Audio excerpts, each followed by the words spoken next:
Exit মইতো বিফোৰ election কৈছিলোঁ 90+ পাব, আজিও মই কৈ আছোঁ 90+ পাব। হিমন্ত বিশ্ব শৰ্মা আজি সোণাইত মই একদম ক্লিয়াৰলি কৈ আছোঁ, মোৰ সমষ্টিত যদি মই যিমানে বুট পাম, মোৰ নামত যদি 10টা বুট হৈছে 90 বুট হিমন্ত বিশ্ব শৰ্মাৰ নামত হৈছে, একদম ক্লিয়াৰ।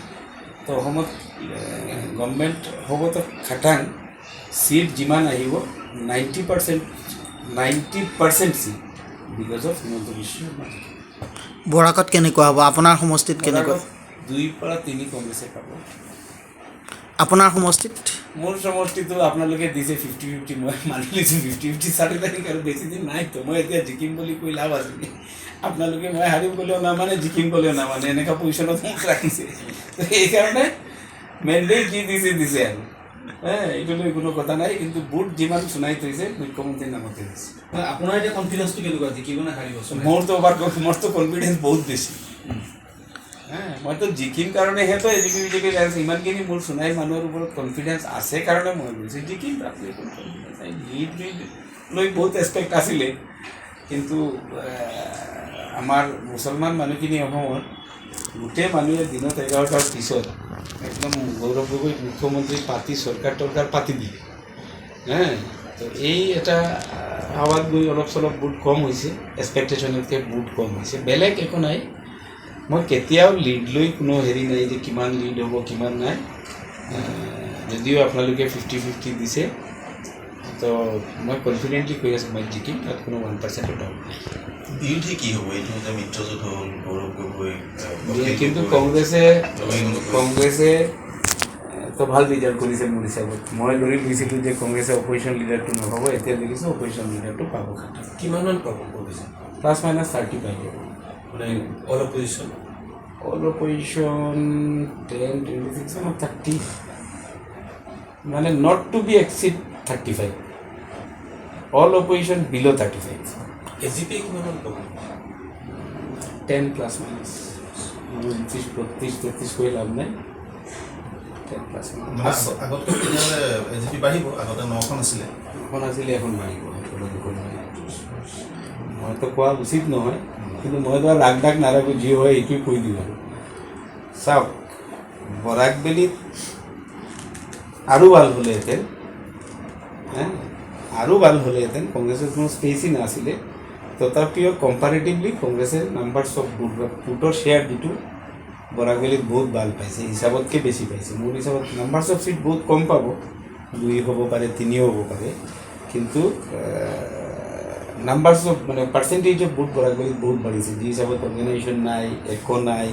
তাৰপিছতো গৈ কংগ্ৰেছে কেইবাটা সমষ্টিত ফাইট দিব পাৰিছে। মোৰ সমষ্টিত মই ভাবাই নাছিলোঁ যে ফাইট দিব বুলি, তথাপিতো ষ্ট্ৰং এটা ফাইট হৈছে। আজি আপোনালোকেও কৈ আছে 50-50, ময়ো কৈ আছোঁ ফাইট দিব পাৰিছে। নেতৃত্ব মোৰ কোনো কথা নাই, মই ইলেকশ্যন কেম্পেইনিঙত যি কৈছোঁ ক্লিয়াৰলি কৈ দিছোঁ যে মোৰ কোনো মন্ত্ৰিত্বৰ কাৰণে মই গভৰ্ণমেণ্ট পক্ষত অহা নাই। মই অকল ভাৰতীয় উচ্ছেদিত মানুহখিনিৰ মাটিৰ পাট্টাটো যাতে দিব পাৰে, এইখিনি শাসক পক্ষৰ লগত থাকি দাবীটো আদায় কৰিব পাৰোঁ, সেইকাৰণে মই গভৰ্ণমেণ্ট পক্ষত পাইছোঁ, বেলেগ একো নাই। আৰু বাংলাদেশ মুক্ত আসাম হোৱাত অকল হিন্দুৰ দায়িত্ব নহয়, সেই দায়িত্বত মুছলমান আগভাগ ল'ব লাগে। মুছলমানে খালি ঘৰত বহি বাংলাদেশী খেদক আৰু আমি লগত আছোঁ আৰু আমাক মাটিৰ পাট্টা দি দিয়ক বুলি ক'লে নহ'ব, লগত আহিব লাগিব।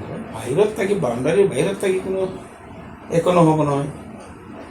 মইতো সোণাইত ইমানলৈকে কৈছোঁ, টেক্সৰ পইচাটো হিমন্ত বিশ্ব শৰ্মাৰ তাত থোৱা আছে, গভৰ্ণমেণ্টৰ কেছত আপোনাৰ টেক্সৰ পইচাটো থোৱা আছে, সেইকাৰণে এই পক্ষত যাব লাগে। হিন্দু মানুহখিনিয়ে গভৰ্ণমেণ্ট পাতি আছে তাত, মুছলমান মানুহ বাহিৰত থাকি লাভটো কি?